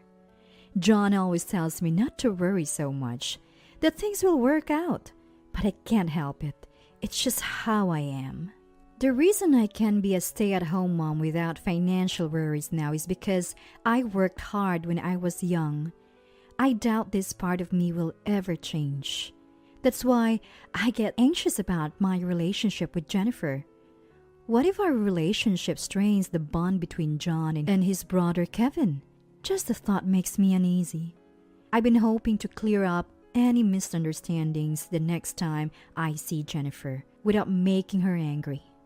Then a few days later in the evening, as Sarah was watching a kids' show, I decided to start making dinner. Suddenly, the doorbell rang. I checked the monitor and saw Jennifer. I was surprised. Kevin visits often, but Jennifer had never come by herself before. "Jennifer, I'll open the door now." I welcomed Jennifer in, offered her a seat on the sofa, and served her some coffee. She looked around the room and said, You live in a pretty nice house, huh? with a displeased look on her face. "It's my family home. My parents moved to a condo, so it's just the three of us now." So, no rent or mortgage? "None." Jennifer suddenly looked down, trembling. Then she looked up, furious, and yelled, So you do have an extra money. Stop pretending you're broke. Help pay for Linda's care. Sarah was startled and began to cry loudly. I immediately hugged Sarah, soothing her. It's okay. Jennifer's not mad. Don't be scared." As I comforted Sarah, she eventually calmed down and fell asleep. Jennifer also seemed to feel bad, lowering her shoulders and apologizing. Maybe she's not a bad person at heart. She mentioned something about Linda's care expenses, so she must be misunderstanding something. I told her, "Jennifer, I'd like to discuss this in detail. Can you wait here while I put Sarah to bed?" After putting Sarah to sleep, I returned to the living room. I'm really sorry. "It's fine, but what were you saying about Linda's care expenses? Linda passed away 3 years ago." Jennifer looked puzzled. What? "Do you know Linda?" No, I've never met her. Kevin told me his parents are divorced and he's taking care of Linda, who is in a nursing home. It costs $2,000 a month, so both of us are working hard to pay for it. But why should we be the only ones paying? "So, that's why you were upset with me." Finally, I understood why Jennifer had been upset with me, and while I felt relieved, something still bothered me. Oddly, Jennifer didn't seem to resent John, who also wasn't contributing to the care costs. I wanted to know why. Jennifer provided the answer. Kevin told me that John had asked you to contribute $1,000 a month for care costs, but you apologized to Kevin, saying you had too much debt to pay. You also told Kevin you are keeping this a secret from John, so I thought you were the only one at fault. What? Can we get Kevin here? And Daniel too? I'll tell John to come home early. This couldn't be left unaddressed. I immediately contacted Daniel, John, and Kevin to gather everyone. Before they arrived, I dropped Sarah off at my parents' house. John came home without working overtime, and Daniel showed up looking concerned. When Kevin finally arrived, I confronted him. Kevin, Jennifer told me you've been claiming Linda is alive and that you're paying $2,000 a month for her care? Where is that money going? Kevin turned pale and started sweating, visibly shaken. John and Daniel looked at Kevin in disbelief, but he remained silent. Jennifer told me that John had asked me to pay $1,000 to you, Kevin, and that I couldn't because I had debts which I was keeping a secret from John. What's going on? John finally spoke up. What are you talking about? Emily doesn't have any debt. She's more financially savvy than anyone and even has income from real estate.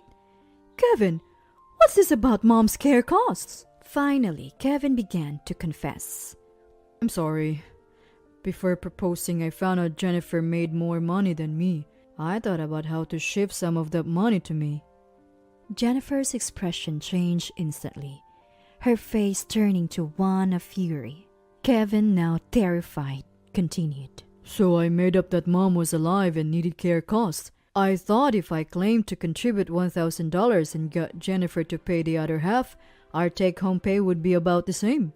Daniel finally spoke. I see. Whenever I brought up Linda, Kevin would change the subject. I thought he was still grieving. To use Linda's memory to scam people out of money.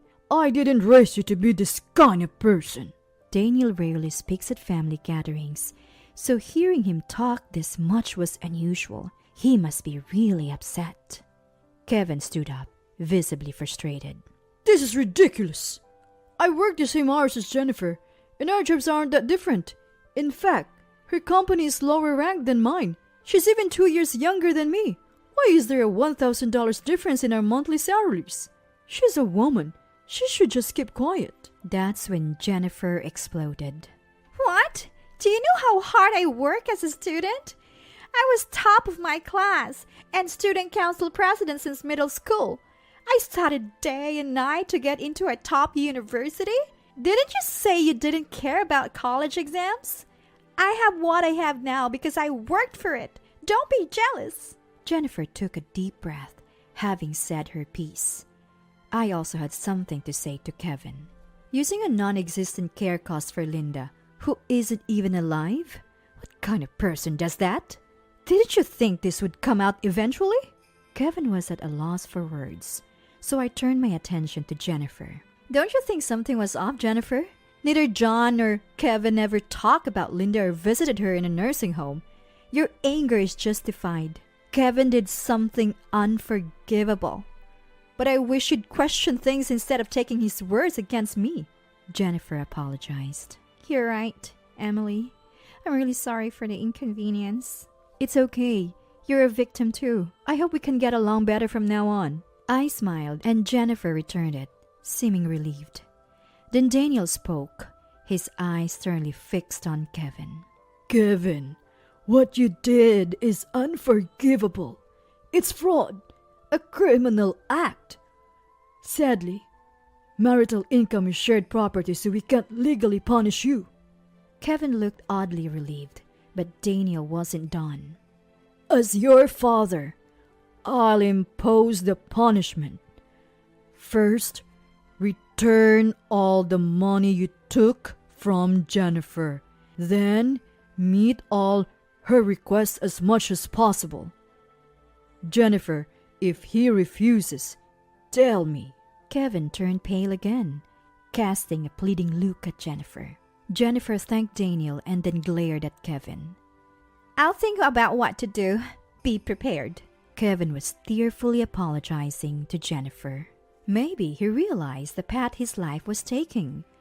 Later, I heard Kevin had to borrow money to pay Jennifer back, even after emptying his savings. The money he'd taken was mostly spent on drinking. Jennifer filed for divorce, leaving Kevin financially ruined and even canceling the lease on their apartment. Kevin sought help from John, who couldn't defend him this time and turned his back on him. Then he turned to Daniel, who advised him to go to Elizabeth. Elizabeth, living alone in a modest apartment, moved to a place they should share, but she took over managing his salary, banned happy hours and drinking, and warned him she'd kick him out if he broke the rules. Kevin now obediently does household chores as told. Since then, peace has returned to our lives. It's really quiet without Kevin around. John seems a bit lonely, but when Sarah talks to him, he looks happy. I hope he'll dote on Sarah as much as he would have on Kevin. As for me, I've reconciled with Jennifer, and we occasionally go out together. We surprisingly have a lot in common and enjoy our time. I want to cherish these peaceful days from now on. Despite going through infertility treatment, we couldn't have a child. When I told my husband it was my fault, he snorted dismissively. I could tell he wanted to call me useless. Without asking about the treatment or anything, he left the room in a bad mood. My name is Mina. I'm 30 and I work full-time. I met my husband Marcus through a mutual friend. Marcus loves to read and has a literary vibe. I also loved books so much as a child that I dreamed of becoming a novelist.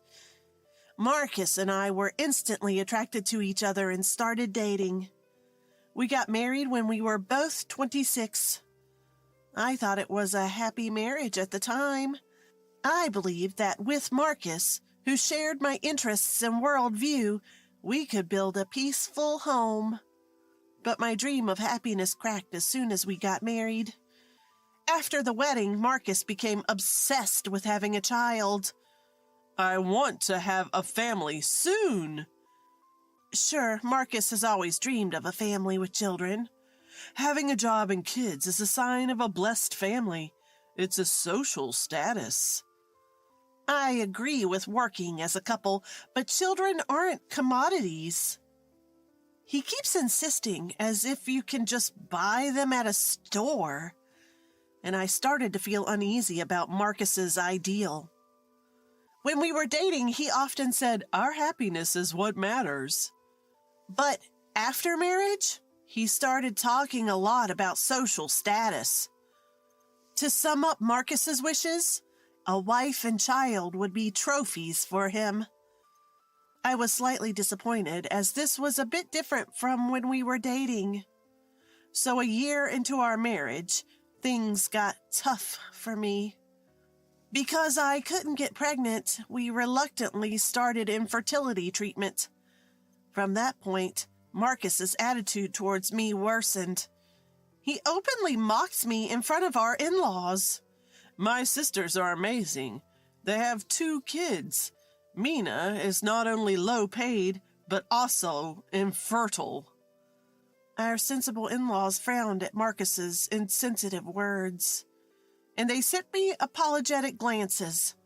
The ones who stood up for me were my sister-in-law and her husband. My sister-in-law, Emile, is a career woman working for a large corporation. She has children, a son named Silas and a daughter named Alyssa. They are twin siblings.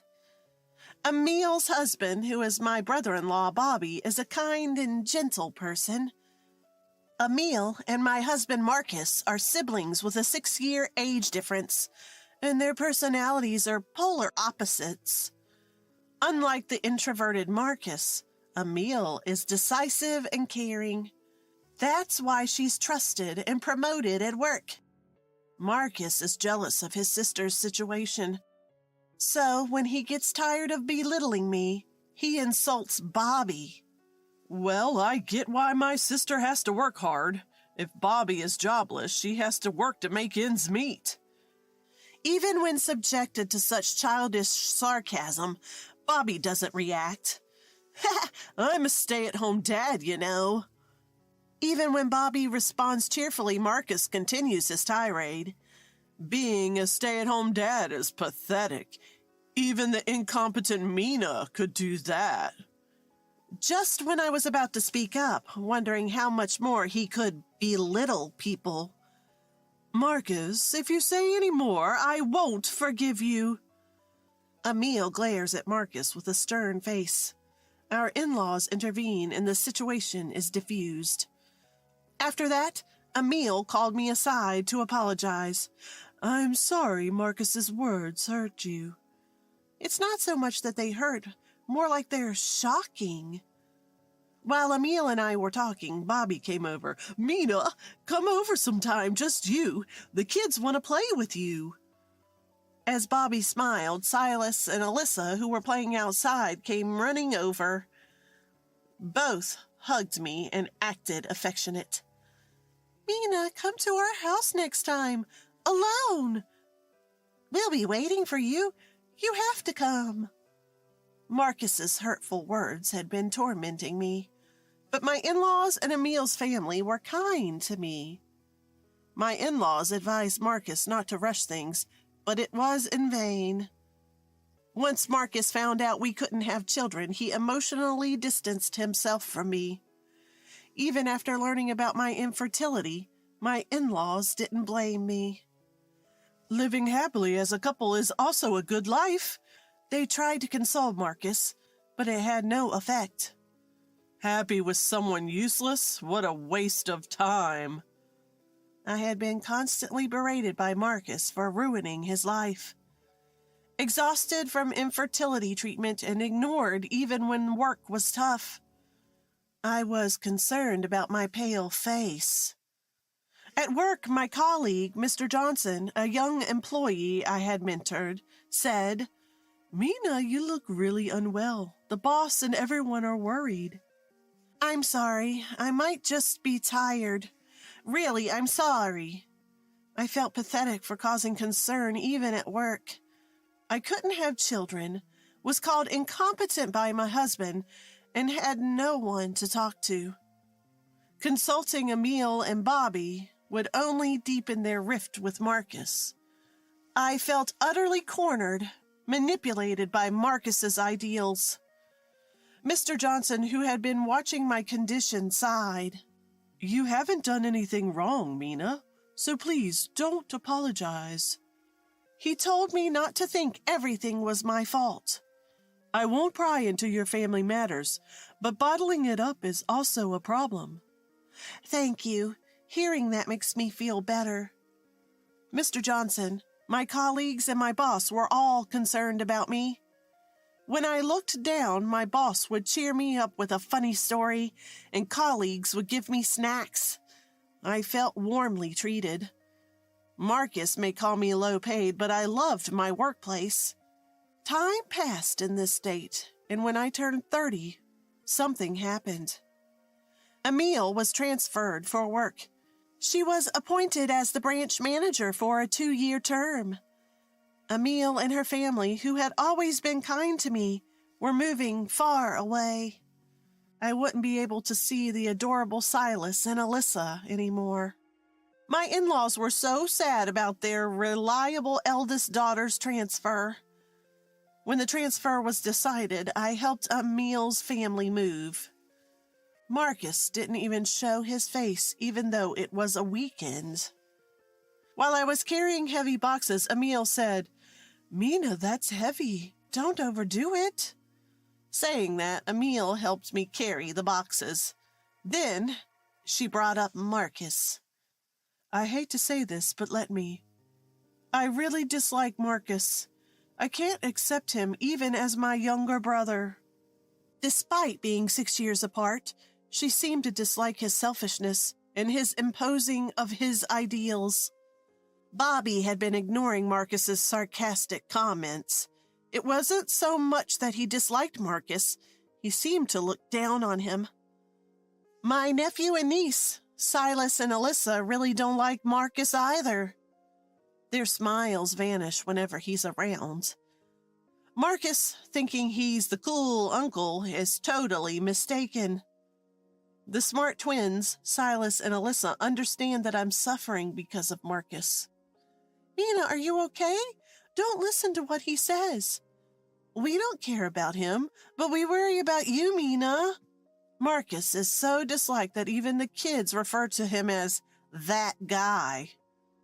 After helping with the move, I was about to leave when Emil offered me a thank you gift. No, really, your family always lifts my spirits.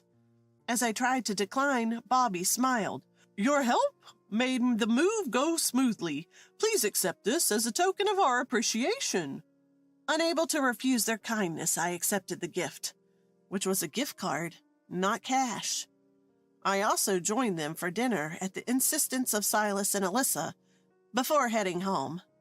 When I got home, Marcus was waiting. He'd apparently been idly passing the time, not helping with the move.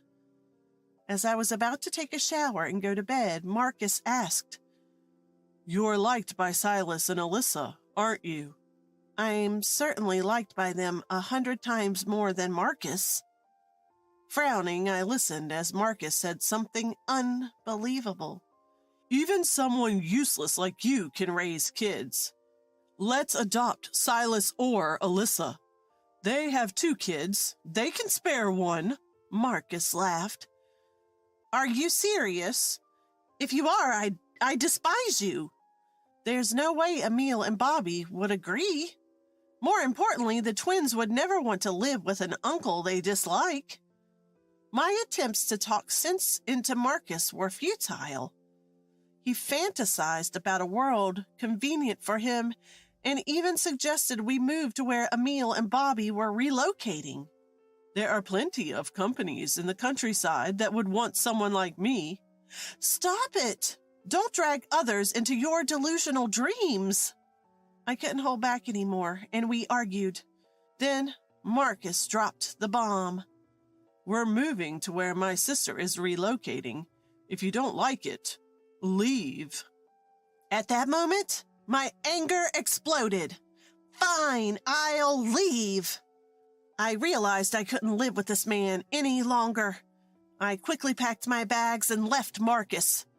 My hometown is far away and my parents have passed on, so I temporarily took refuge at my in-laws' house. They welcomed me warmly, even late at night. When I exposed Marcus's selfish dreams, they were shocked and immediately contacted Emil. They kept apologizing to me, regretting how they had spoiled Marcus. The next day, Bobby came to see me in place of Emil. I was then asked to do something by the relocating family of my sister-in-law. My in-laws agreed, and so did I. Shortly after, I received divorce papers from Marcus. After completing the process, we were officially divorced. I felt a weight lifted off my shoulders after the divorce. It seemed foolish that I had endured this from the age of 26 to 30. 2 years have passed since the divorce. I have diligently continued my work, received promotions, and even have subordinates now. Mr. Johnson, a colleague I had mentored, is still around. I currently live in a condo owned by Emil's family, essentially house-sitting while they are away. I keep in touch with Silas and Alyssa, but haven't been able to visit due to my busy work schedule. Marcus communicated his desires to Emil and ended up estranged. He couldn't follow them on their transfer, and after multiple work failures, he was fired. His self-centered nature made him unpopular at work. He's job hunting now, having sold the house we lived in. All this I learned from Marcus's parents, who still care for me even after the divorce. They were even happy for me when I found a new partner with marriage in mind. Just as I was considering moving in with my partner, Emil contacted me. Mina, thank you for house sitting. We've been ordered to return to headquarters soon. In other words, they're coming back to the condo I've been watching. I'm glad you're coming back. Actually, I updated Emil on my new relationship in the past 2 years. She was genuinely happy for me. We discussed my moving out of the condo and ended the call. Emil advised me not to overextend myself considering my job. Eventually, Emil's family returned, and I moved to another condo to start a new life with my partner. That's when I ran into my ex-husband, Marcus. The door to my workplace opened during business hours. Mr. Johnson immediately went to handle it. We're quite busy at the moment. Please have a seat and wait. I heard a familiar, arrogant voice near where Mr. Johnson was guiding the guest. It was Marcus, my ex-husband. Hurry up, I don't have all day. His intimidating tone scared the other customers. As the manager, I stepped in. Sorry for the wait. We'll assist you shortly. Marcus was shocked to see me. Why are you here? Don't you know? This is my workplace. I'm the manager. I had been working in real estate all along, earning various certifications like real estate license and CPM. My experience and qualifications led to a promotion to a chief position. While Marcus looked down on me, I became the person I wanted to be. That person is neither Marcus's wife nor the mother of Marcus's children. It's a life that has nothing to do with Marcus's status. I quickly asked Marcus what kind of property he was looking for. Mr. Johnson and my subordinates, recognizing a difficult customer, watched intently. With your budget, we can't offer a condo. Even for an apartment, you'd need a guarantor. Don't mess with me. I need a condo to get married. Find one. Even if he says so, it's impossible with Marcus's budget. Besides, his marriage is none of my business. If you're not satisfied, please leave, I said, overly polite. Then Marcus started yelling. A useless woman who can't even have kids acting all high and mighty. The yelling was so intense that the customers looked like they were about to call the authorities. Just as I was about to handle the situation firmly, Mr. Johnson stood behind Marcus. Excuse me, you're disturbing the customers. Please leave. Intimidated by the tall Mr. Johnson, Marcus left in a huff. The scared customer seemed relieved. I also felt relieved that the situation didn't escalate, but Mr. Johnson scolded me. Mina, or should I say Chief, don't take such risks. He was angry, saying it could have been dangerous if Marcus had gotten physical. I apologized, saying, I'm sorry, and held my belly. When the customers were gone, Mr. Johnson wondered aloud. Is that guy okay? You're pregnant with my child. He's a bit odd. I'll be careful from now on, Mr. Johnson. When I gave a dodging smile, Mr. Johnson playfully said, Mina, we're getting married soon. Call me by my first name, not my last name. I found his pouting cute and couldn't help but laugh. After divorcing Marcus, I hadn't planned on remarrying, but Mr. Johnson confessed his feelings.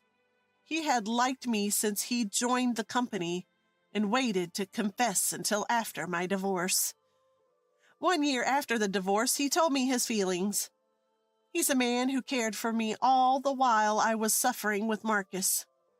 I fell in love with the kind and generous Mr. Johnson. Although I'm divorced, he didn't mind at all. And when we were considering living together, I found out I was pregnant. I had lied to Marcus, saying I was the cause of our infertility. But that was a big lie. I just had a slightly difficult time getting pregnant. My love for Marcus, who pressured me alone for infertility treatment, vanished. Simply put, I didn't want to have Marcus's child, so I falsely claimed that treatment would be useless.